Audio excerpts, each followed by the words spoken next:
چلیے اگلا سوال پڑھتے ہیں۔ کسی بہن نے سوال کیا ہے پاکستان سے، وہ بتا رہی ہیں کہ ان کے شوہر کام نہیں کرتے لیکن وہ کام کرتی ہیں، تو کیا شوہر پر زکوٰۃ فرض ہے یا بیوی پر زکوٰۃ فرض ہے؟ میری بہن، زکوٰۃ اس پر فرض ہوتی ہے جو کام کرتا ہے۔ اگر آپ کے شوہر کام نہیں کر رہے ہیں تو ان پر زکوٰۃ فرض نہیں ہے، کیونکہ وہ کام نہیں کر رہے ہیں۔ زکوٰۃ اس پر فرض ہوتی ہے کہ آپ جتنا کام کر رہے ہیں اس میں سے آپ کو زکوٰۃ کا حصہ نکالنا ہے۔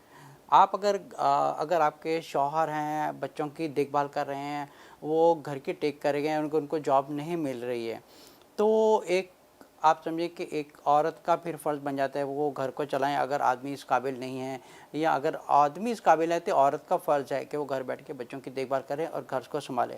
پھر اگر شوہر کام کر رہا ہے پھر اس کو اپنی آمدنی میں سے زکوٰۃ اس پر فرض ہو جاتی ہے۔ لیکن اگر عورت کام کر رہی ہے تو زکوٰۃ ایک عورت پر فرض ہے کہ وہ اپنی زکوٰۃ کا اس میں سے حصہ نکالے، کیونکہ یہ ہمارے جو 5 پلرز آف اسلام ہیں اس میں سے ایک زکوٰۃ ہے جو ہم پر فرض ہے، ہم اس کو ڈینائی نہیں کر سکتے نہ اس کو اگنور کر سکتے ہیں۔ وی ہیو ٹو پے آور زکوٰۃ آن ٹائم۔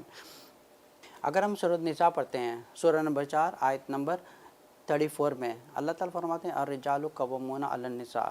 اب اس آیت میں اس بات کی طرف اشارہ ہے کہ جو آدمی ہیں وہ عورت پر ایک درجہ رکھتا ہے۔ اب درجے کا مطلب نہیں ہے کہ عورت کے اوپر چڑھائی کرے یا کچھ ایسا، اس میں ایسا اس بات کی طرف کچھ اشارہ نہیں ہے۔ اس بات کی طرف اشارہ ہے کہ عورت گھر کو سنبھالے، گھر کے ٹیک کیئر کرے، کیونکہ فزیکل ڈیفرنس ہونے کی وجہ سے ایک شوہر پر فرض ہے کہ وہ کام کرے۔ وہ تو اگر آدمی کام نہیں کر رہا ہے تو پھر ایک عورت الرجال قوامون، پھر وہ گھر کو چلانے والی ایک عورت ہے، پھر ایک عورت کے اوپر فرض بن جاتا ہے کہ وہ اس زکوٰۃ کا حصہ نکالے اس میں سے۔